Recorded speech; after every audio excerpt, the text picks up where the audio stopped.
Welcome to the Great Updraft. You're here with Ross. In this video, we're going to talk about the dark side of spiritual communities. And I'm going to start off here with a little anecdote, just to get things going. So, I've been a student of a well-known meditation teacher for several years now. I've done quite a lot of training with them, done events, have read their books and so on. And one day I was exploring the Facebook group just to see what was going on there. They have a Facebook group with quite a lot of members. And I saw that someone had posted about deepening their meditation practice, how to deepen their meditation practice. And so I said something like, have you ever thought about doing some serious practice, going on a retreat, sitting for hours on end, doing some other course that you've never done before, just pushing the envelope a little bit.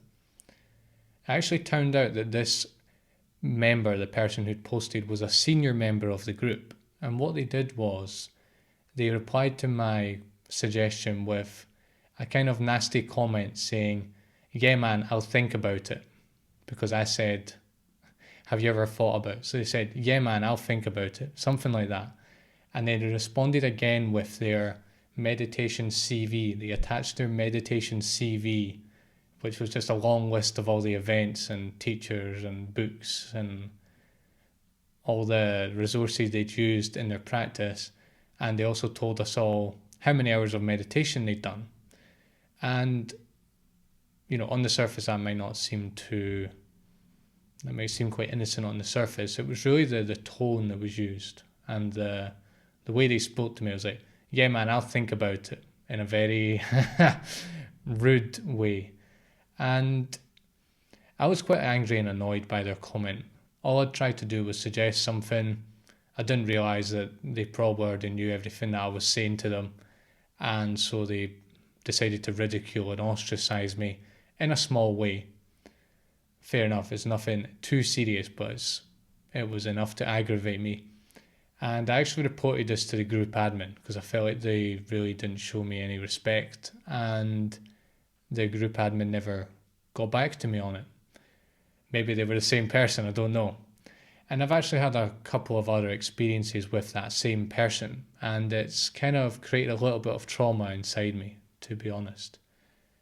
And sadly, after doing some research on this and after speaking to many people who've been in spiritual circles, it seems like these kind of unpleasant experiences are too common, and perhaps more common than in other areas.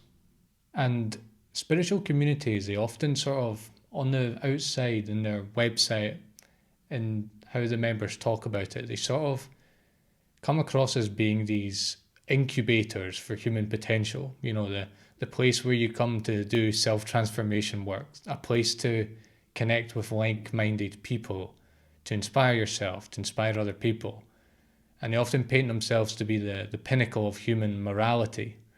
And really, in this video, I want to expose the sort of dark side and to show you that this is a facade. I'm not saying that they aren't incubators for these things, but there is a very unsavory side to the spiritual community, and these are problems that pop up repeatedly. It's not just in one community or another community. I've seen a lot of commonalities, and I've got some case studies that back that up as well.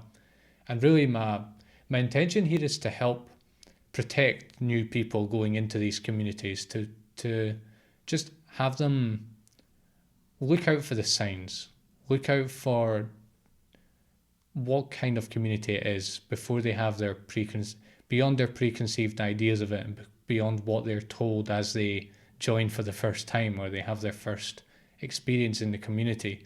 And it's also to help us clean them up, because it's likely that some people here are part of them or even leaders in spiritual communities, and it's just to see that these things often slip under the radar. It's maybe not something we do on purpose, and if we bring them to light, we can start eliminating them.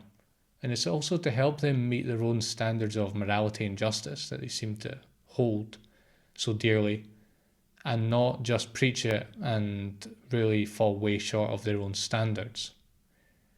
I'll also say that this is kind of a difficult topic for me to talk about in an objective sense, because I've got quite a bit of trauma around this in my short spiritual career. I've had quite a lot of these experiences, sadly. So yeah, keep that in mind as I say what I say. But I'm going to try and put my trauma aside and just get to the root of the matter, and I'm going to be aware of when I'm speaking from my trauma and it's sort of distorting the message. But I've also got accounts from other people to help me out too. And I'm going for more subtle forms of abuse here. I'm not talking about pretty extreme stuff that is really nasty, like sexual abuse and things like, financial scams and so on. I mean, those things certainly exist in spiritual communities, but I think that the subtle stuff, the condemnation, the ostracization, is more subtle, but it's actually more prevalent, and it often causes hidden damage to people. And I'm not talking about charlatans, con men, people who claim to be, goodness knows, some sort of sage, and they're really just a scammer. I'm not talking about that. I'm talking about established institutions and centers and teachers who are well known, and they are qualified in the sense that they've done years of practice, they've been in a monastery, they're actually they're spiritual leaders, they are qualified, but yeah, doesn't mean that they're free of these issues. We've got a lot to cover, so let's just get right into it now. Okay, dysfunction number 1. This is quite a sensitive one, but it's really so prevalent, and this is using spirituality to justify being a dickhead. What do I mean by this? Well, basically, spiritual leaders, sometimes rightly so, have this inflated sense of being better, being more evolved, being higher than other people. And this is true in a sense, because a lot of them, they have access to things that most people don't have access to. But what this often leads to is not a form of humility and, being superior with humility. It's more like being superior and making a whole identity out of it, and then talking down to other people as if they're not human beings because they haven't done so many hours of meditation, they haven't read X amount of books on the subject, and they've not had certain experiences, they've never been in a monastery. I've actually been utterly disrespected on several occasions in this way. People basically talking down to me as if I was inferior and lower than them, not in a knowledge sense, in an actual, it's almost like a moral sense. Like, you haven't done this work, you don't, who are you? You're basically not human. And I've never experienced those levels of disrespect in other areas, like in education or in any other groups that I would go to. I've never had this. These people have this sort of false air of morality and righteousness, and they feel like they feel like they're qualified, or they have sort of the right to basically be a dickhead to people, and by normal standards they'd be considered sort of obnoxious and unbearable. But because they have this front of morality, we feel like we can't criticize them, and we feel like they actually have, I've felt this, I feel like they actually have the right to speak like that to me. At the time when I've had these experiences, I was a little bit younger and a bit more fragile, I think. I was sort of going through a fragile time in my life. And so I took it sort of very personally, and I couldn't see them. I couldn't see who they were, really. I thought I'd done something wrong, and I thought I'd sort of deserved what they'd said to me. And now I realised that it really wasn't me at all, it was them. And they were basically being horrible people. And now I'd have no qualms in telling them that they'd overstepped the mark. At the time, I definitely did. I just want to say that this kind of contempt and disrespect for people is unjustified. You'd never find it in other situations. A university professor would never, when he's doing a lecture, he would never openly, well, I'm sure there's cases, but if a university professor did this when he was lecturing, what would happen? I mean, they'd probably have some sort of meeting with their superiors and they would be reprimanded appropriately. The thing is about this is, on the surface, it seems like this person is just using their spiritual superiority and creating an identity out of that. And in a way, we think it's justified when we're the victims of it. But I want to say that really the source is actually something much more primitive. And it's things like insecurity, trauma, envy, domination drives, and just a broken soul underneath this tough, powerful, authoritarian exterior.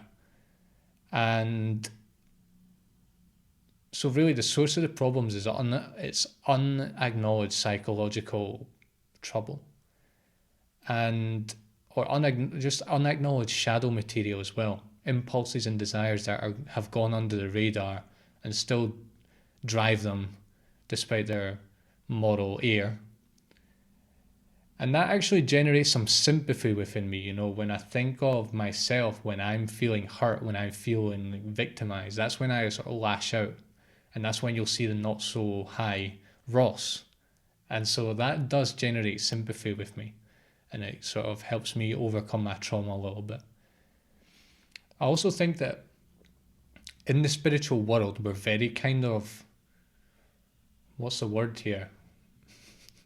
We're sort of in love with ourselves a little bit. We think, oh, I'm doing this meditation, I'm reading these books, I'm growing, I'm advancing as a person.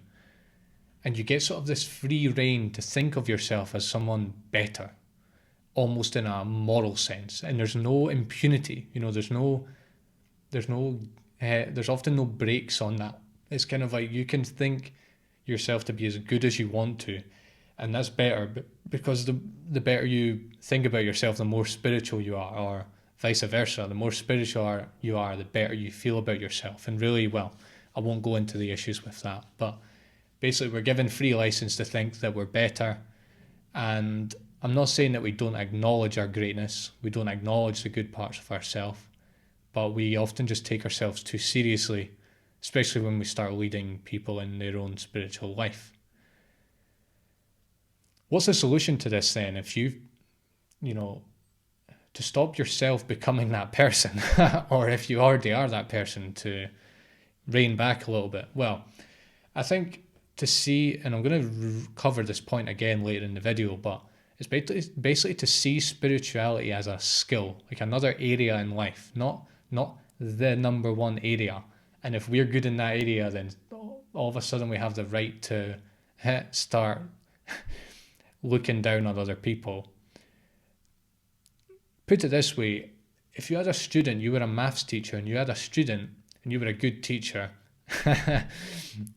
you wouldn't condemn your student for not being good at maths. You wouldn't condemn a student for not being able to write code overnight. And what you would do is you would encourage them to practice, and you sort of show them the way. That's what we should be doing as spiritual leaders. Not using our knowledge and our years of practice as a way to just feel so superior to people and as if they're not even human, but really actually realizing that they're where we were at some point. They've not done the practice. It doesn't make them any less important, and that our job is to encourage them, not to put them down, and that putting them down is probably the opposite of what we might intend as teachers. It's also another solution to this is to get very familiar with your dark side before leading others, because being in that position can just bring out your dark side. You think that your dark side, because you've done a lot of meditation or whatever, isn't there.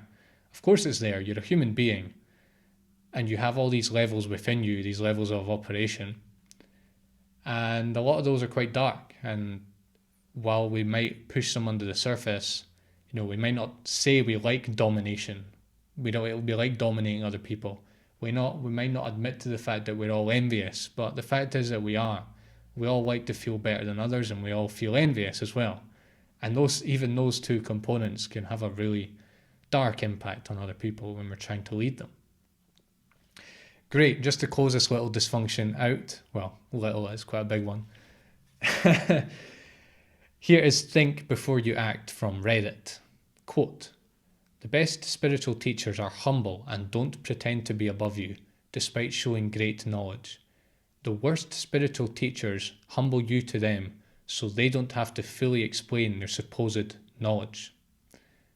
End quote. I think that's a really excellent way of summarizing this issue. Great, let's move on to dysfunction number 2, and this is called false morality and saintliness, or false morality and false saintliness. Basically, the spiritual community has an air of morality and purity about it. And then what it does is it judges outsiders according to their supposed level of morality and saintliness. And I'm not saying that spiritual practice doesn't lead us to a certain kind of saintliness. That can happen, definitely. The fact is that most spiritual people are nowhere near that level, and they're largely faking it. They're not actually, they've not had that full transformation yet. And actually they use this false morality and saintliness to disguise certain things, like disguising their hatred for other people and their condemnation of other people by using it as an excuse, basically. And then, of course, their judgment just reveals their game the whole time.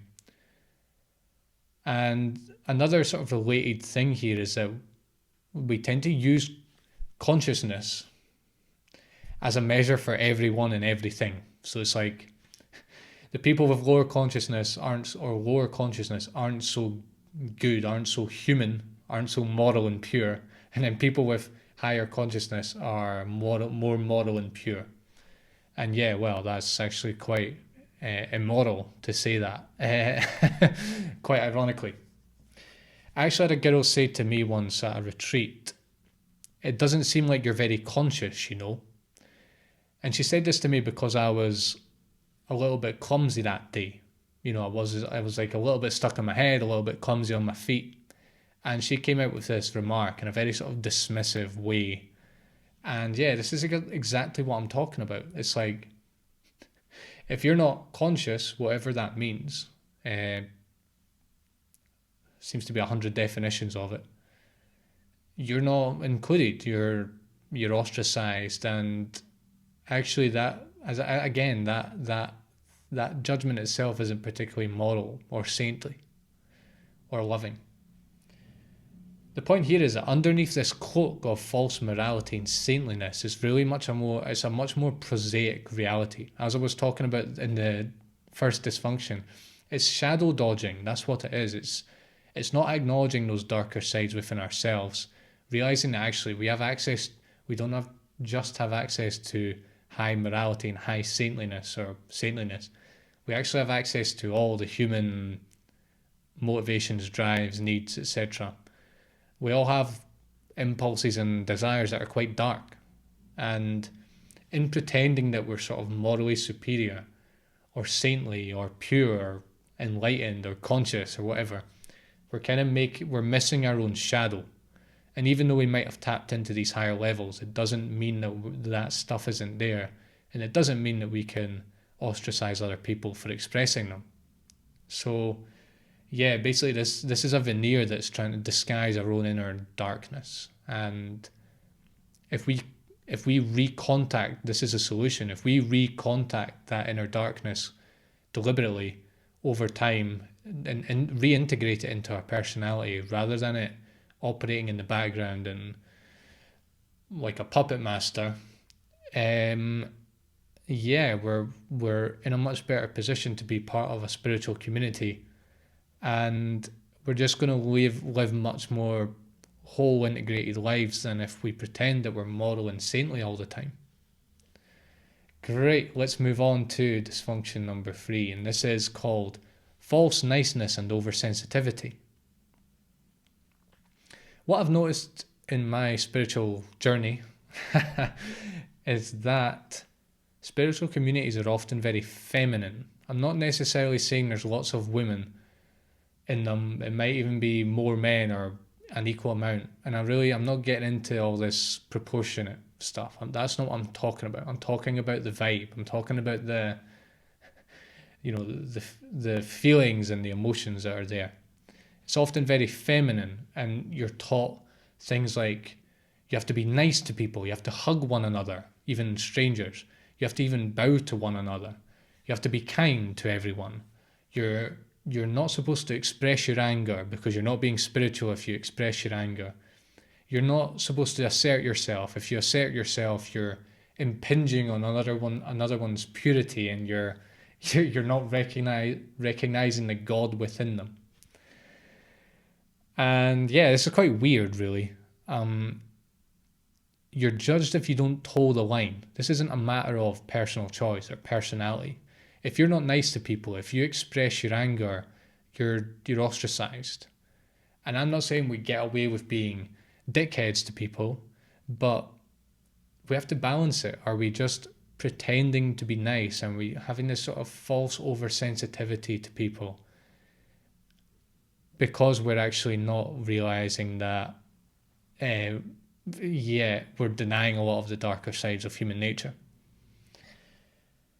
And really, the thing is about this, it's sort of couched in spiritual terms. As I said, it's kind of like if you don't hold these standards, if you're not communicating well with other people and things like this, and you're not showing love to other people at all times, you're somehow like spiritually inferior.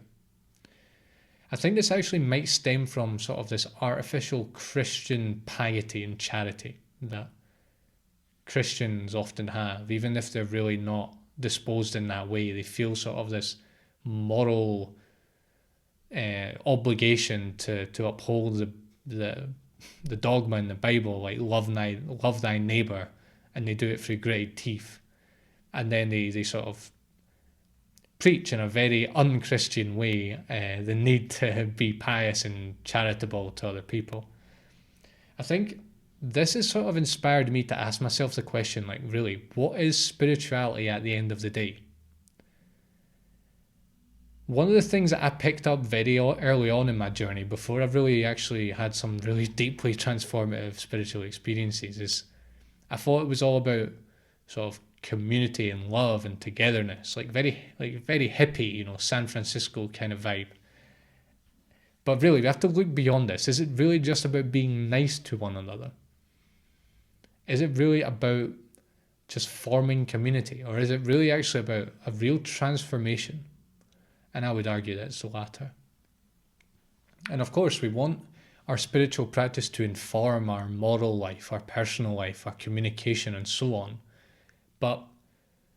And ultimately realize that the people that we are talking to are not separate from ourselves. But this is very different to the sort of femininity and the hugging and the informality of the spiritual communities that I've been part of. It's sort of like it's very forced. It's like a formal informality. And if you break the rules, then you're not part of the group, man. I guess the solution to this is for everyone to integrate the more masculine qualities like self-assertiveness, and to encourage this in our spiritual lives and in our spiritual communities, is to encourage the whole cornucopia of human capabilities and emotions and qualities to come through in a functional way. As I said, I'm not advocating dickheadery, but we can't just deny self-assertiveness. It's a disaster. It's a disaster for the community, and it's a disaster for individuals because, they just miss out on a huge part of their human nature. Great, let's move on to dysfunction number 4. This is emotional abuse masked as trying to better others. And let me start with a quote from FitBuilder5486 on Reddit. They said, quote, "I've had some yoga teachers who seem to be highly respected single me out and treat me like shit. And there's zero accountability to it. Seems like there's a load of emotional abuse in the spiritual community, masked as trying to better others." End quote. So this is very similar to the previous ones. The thing is that these people might have genuinely good intentions, but again, the respect that they get and the responsibility that they have, it sort of brings out their dark side. They don't know it does, but it does. And it brings out their sort of need to dominate, and also brings out their sort of inner judge. That person doesn't do yoga as well as I do, therefore I'm going to put them down in front of other people, for example.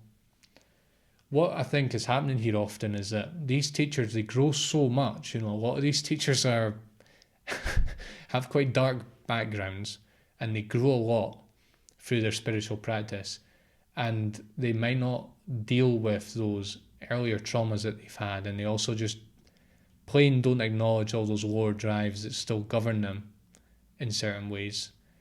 And it just comes to the surface again. And yeah, the bettering other people thing, they might genuinely want to help other people because they know the power of their practices or the books or whatever that they promote.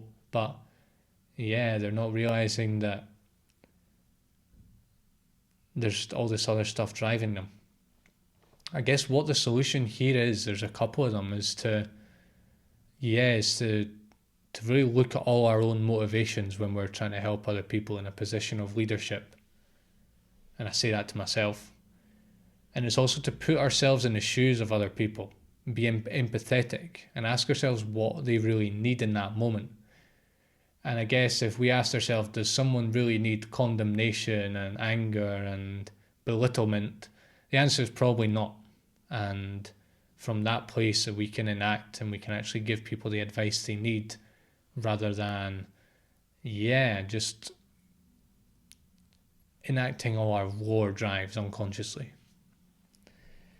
Great. Dysfunction number 5. Dated practices, beliefs, and morals. So I'm going to talk a little bit about a spiritual community that my girlfriend and I were part of for a while. So I'm not going to go into any details. I'm not going to name and shame in this video. That's not why I'm doing it. Basically, this community didn't advocate homosexuality, and they had some sort of quasi-spiritual explanation for it, like something along the lines of, because we have two males, for example, two male homosexuals in a sexual relationship, if that's the case, there's too much male energy. We don't have a polarity there. And so it's not spiritual, therefore we do not include it, or we don't advocate it. And well, I'm not going to go into the trouble with that. There is certainly a lot of trouble with that as an explanation. But to me, it's like this.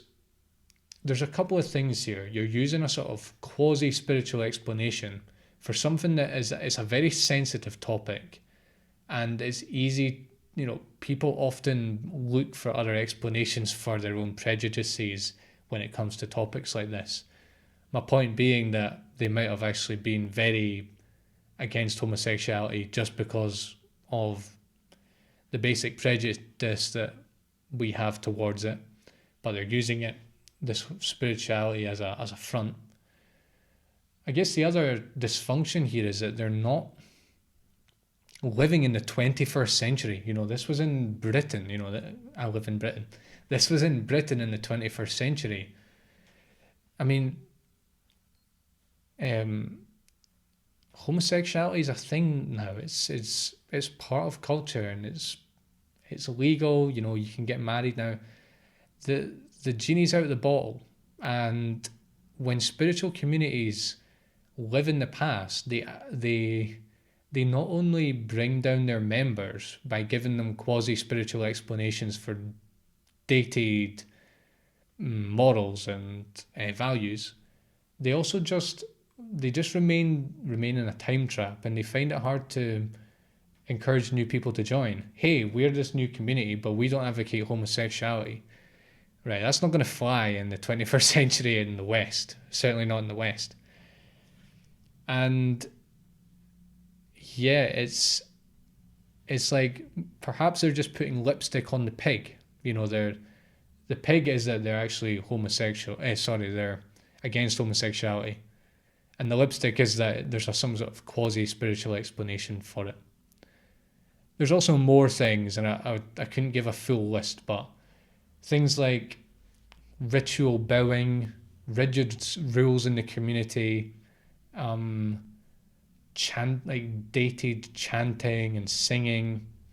And look, if these are powerful, things like rigid rules can be really important. If you go to a monastery and you want to have a really transformative spiritual experience there, you want to make the most of it, you might need that rigidity, but we have to question these things. The world has moved on, and even the thing about the leader being like the one who does no wrong and who is beyond question. That is dated now, and it's the spiritual community, and I'm not talking about groups that are purely operating from like past spirituality. It's actually kind of modern, but they preserve these sort of dated things, and it's kind of like we need to question why we're doing this at the end of the day, and really, are we adapting to the times? Are we living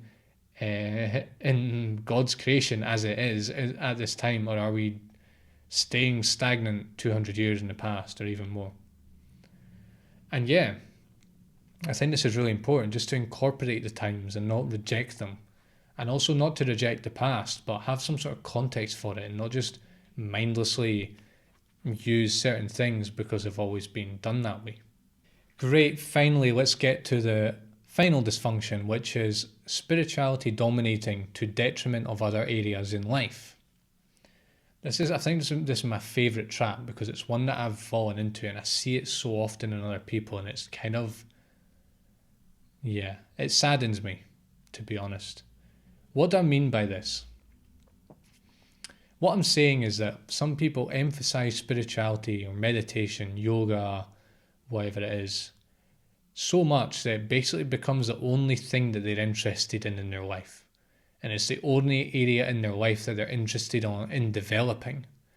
What happens then is they become sort of very lopsided, and they start exhibiting very shocking deficiencies in other areas of life that they usually wouldn't justify, they wouldn't have a justification for. But because they identify as being spiritual, they suddenly have this cool justification for it. And I fell into this trap for a while, so I'm speaking from experience. What does this look like? And just to get an example of it, how bad is this as well? Something like financial life. Let's have a look. A spiritual person might say something like, I hate my job, I have a rubbish financial life, I hate money, I hate capitalists, I don't like the modern financial system, but it's all okay because, and then they add some sort of quasi-spiritual explanation about the meaning of life, or they say it's okay because I'm spiritual and I've got inner peace. Right.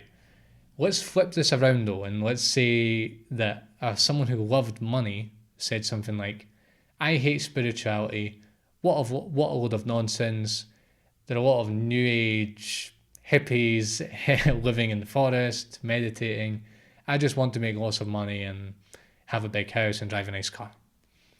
What we would do as spiritual people is we'd probably condemn them, someone like that said that, and we'd sort of have this really strong aversion to that. How could someone be so shallow and just want money and not have a spiritual life? Yet, if you look at it, often the exact opposite is encouraged. We're encouraging people to not have a strong financial life. We're encouraging people to detach from worldly matters, earthly desires. And it's just downright hypocritical. And we can see this through this example. Spiritual people happily identify with spirituality and reject other areas and use spirituality as some sort of justification for it. The other problem with this is that we need money. I'm not saying we need to be earning millions, but even if you don't value that, you need money to live, and like it or not, you need money to get by. And if you don't take charge of your finances, someone else will have to, even if it's the government and your fellow taxpayers. Another one, interpersonal skills. So I've often found in spiritual leaders often that they've just got a really terrible lack of social skills, and they just can't communicate. They have very little empathy. They just can't communicate with other people in a I don't know. It's just like they seem very human, and they lose that ability just to connect in a very basic way with other people. And yeah, again, I think this is just a matter of focus, and focusing too much on spirituality and forgetting that we need to interact with other people. We live in a society, we live with other human beings. And this is often justified by sort of quasi-spiritual explanations like, other people are just an illusion, they're all me and we're all God and it's all nothingness, or something like that, some sort of weird spiritual explanation to justify a lack of interpersonal skills. And often this just leads to them treating you with lack of respect, which is kind of what I was talking about earlier. Health and morals is another area. So health might be, I don't care. I'm a great meditator. I don't need to look after my health. Life's an illusion anyway, isn't it? Morals, again, the world's an illusion. It's all, it's all activity in the mind of God, and we're all one, and so does it really matter about morals? Right. I guess the problem here with all this lack of integration is that one, is just plain unnecessary. Two, you would never get away with it in any other context. Who else gets away with having a poor financial life? Okay, there are definitely a lot of people like that, but we would look at ourselves and think, what are you doing? Get your shit together. Don't, what are you doing putting spiritual explanations on it? And yeah, that's what we do. And what's the other sad part is that we actually just suffer. We create unnecessary suffering for ourselves. And actually those areas in which we are deficient end up attracting our attention anyway, because we can't ignore our financial life. And we're going to end up causing other people to suffer as well. And we're going to distort the idea of what spirituality is. And spirituality, the solution here is that spirituality is not the only area of life. It's just one. It might be a very important one, but it's just one. And to be integrated human beings, we need to work on all of them. Or really, I'm not saying we can work on absolutely all areas of life. We have to work on the ones that we are denying, we've had issues in, and we're suffering in, and it's causing us to be dysfunctional. My other solution would be for practitioners is just to run away from masters and gurus like this. Often they're quite poisonous because they'll get you to do things that are not good for you. It doesn't matter about their spiritual insight or not. If you want to have some sort of model for a human being, this is not the kind of model that you want. And yet, the final solution is just to never use spirituality as a way to avoid the petty human problems that we all have to deal with, that the average person spends their life dealing with. Yet, if we've done some meditation or yoga or whatever we identify as spiritual, we think we somehow have a free ticket to ignore them. That's just not a good plan. So, what is the takeaway from this entire video? It's just to look beyond the shiny facade that spiritual communities and spiritual people often present to you. And you'll find that what's underneath that is something that's quite unsavory and something that they don't really want to show you, and that they're probably unaware of themselves. And it's also to realize that spirituality can lead to outstanding growth. And yeah, I think in modern day we need good spirituality. We need integrated spirituality. We need whole spirituality that is couched in the modern world and modern knowledge. And most people just have no spiritual life, sad to say. spirituality can be transformative, and spiritual communities can be transformative. But if you're not aware of these issues, you can be left a little bit traumatized, like myself and like the other people I've spoken to. So if you'd like to keep this discussion going, please share a little anecdote of your own in the comments section. I'd really be interested to hear what you say, and just to see what the other dysfunctions are and if we can shine light on more of these issues. Make sure to subscribe to find more videos like this, more tools for self-transformation. Come over to the website for courses, ebooks, and a ton of articles, including a Learn to Meditate series where I show you how to meditate. And yeah, take care and see you soon.